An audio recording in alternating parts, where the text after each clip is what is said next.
All right, here's a quick look underneath the first row of seats in the wagon. Pull this back here.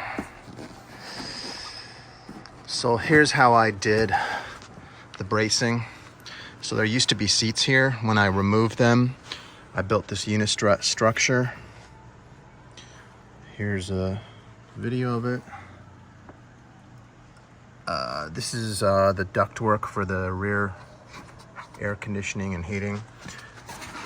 This is, I think I either glued or double-sided taped this standoff right here because you don't want weight. Obviously you don't want to put weight on this plastic duct. So there's a nice shelf here. I built that wood standoff that the platform sits on. That's the unistrut. This is one of the mounts right here that I use, and it's adjustable. And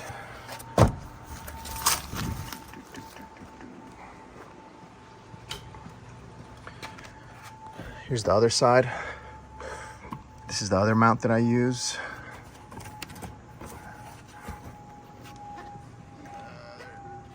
There's a little less space on this side because of this manifold right here, but yeah, there's room for another standoff here just to get some unistrut, cut it, bolt it down.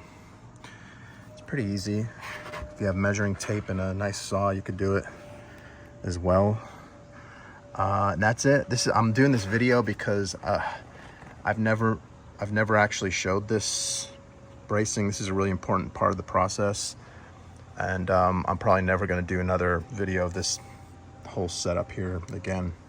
But that's how I got it set up, so I can run a flat base all the way across. Just left the carpet. I could have cut the carpet, but I just left it. Who cares? That's that. I'm pretty sure this is the only video on YouTube that shows this part of this van, this under section here. This is the wagon.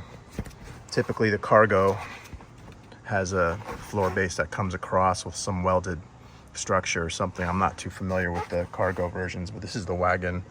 This is what you got to do if you want to build it nice and flat. So that's that. Inside the van for the flooring, I have this rigid XPS 1/2 inch thick foam board material that I already had cut previously and placed on the floor here. So it's actually Dynamat first on the metal ribs, and then this foam board is on top.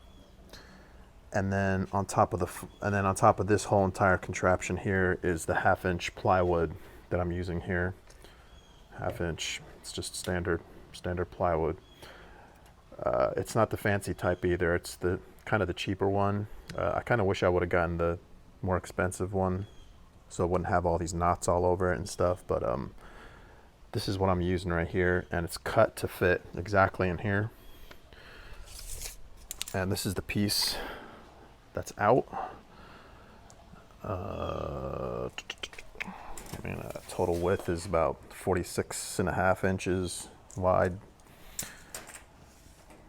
by 54.5 inches tall, or the length of the van.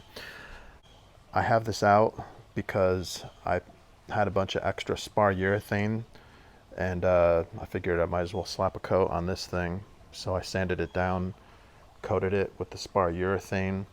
It's dry, so this is going to go in on top of this, and then the flooring material that I bought is going to go on top of that. This is the other piece here that I finished building for the front section. This is the piece. You can see it right here. Here's the back. These are the standoffs that fill the space and add the rigidity of the whole platform. Use these, what do they call these things? These little threaded inserts. So I have two of them. I have one here that I installed and one over here, and I'll show you what that's for later when I get the pieces done. Those are just little threaded inserts. And this has 2 coats of spar urethane on it. And probably the most important pieces right here. These are the little pieces that I built that are going to go on the thresholds. And this is what these are actually in orientation that they will be in the van. You can see how kind of complex the shape is, so that's why it took me so long to build these things. But these fit perfect. And these are also coated with the spar urethane, and they will go in and fill some gaps that were in place, and I'll show you that on the next clip. All right, so here's my new floor that's installed. It's got the 2 bolts in here. It's bolted down. As you can see, it's much bigger than the previous board that I was using. If you remember in the last video, that other board I stopped like right about here. So this one I extended out.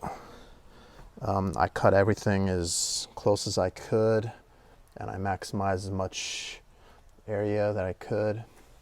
And right here you can see this was the problem area, and this is exactly how I fixed it. So first of all,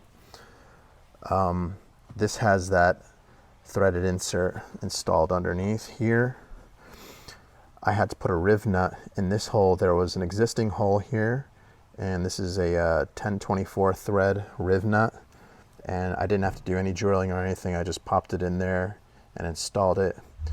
So threads here, and then I take this piece right here, and actually, so there's a standoff here that I installed onto this board, and then there's another standoff that goes right here.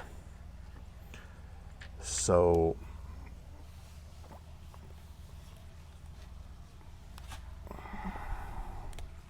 get this thing dialed in. All right. Okay, there we go. Now, 1024 thread stainless bolt that I just dropped. This standoff here has to be installed this way, right there. I didn't glue it to or screw it into here just because it's going to have a bolt running through it. So it's okay. I'll just leave it right out like that. So what ends up happening is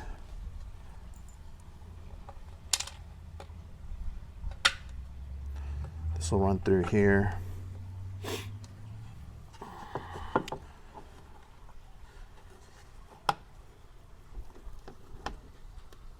Basically, just like that.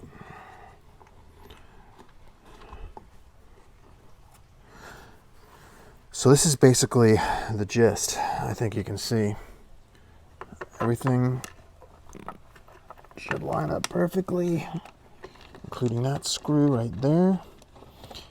And these 2 get snugged down. And there's going to be weight on this from the bed, so that'll be nice and flush there. And this is the best I could come up with. It was a really complicated little area, but that's how I cleaned it up. This will be bolted in. I might do a threshold here, but I don't know. Maybe I'll think about that. I might just leave it open. We'll see. It's no big deal. And then I'm going to do another trim piece here. So that'll be in the next clip. Boom. The final trim piece is installed. I used this angle aluminum, 1.5 inches, 1/16 of an inch thick.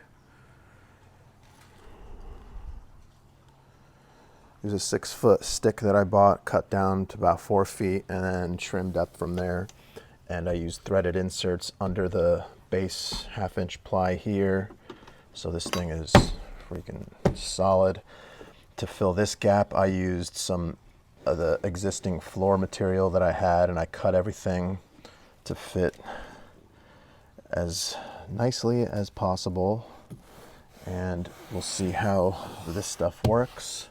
But this is the final clip. Everything's buttoned down. This is all bolted down. It's nice and solid.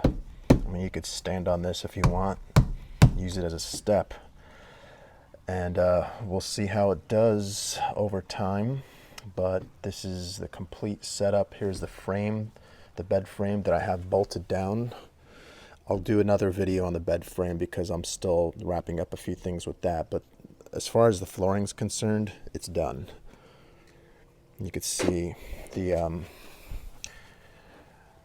piece that I have here.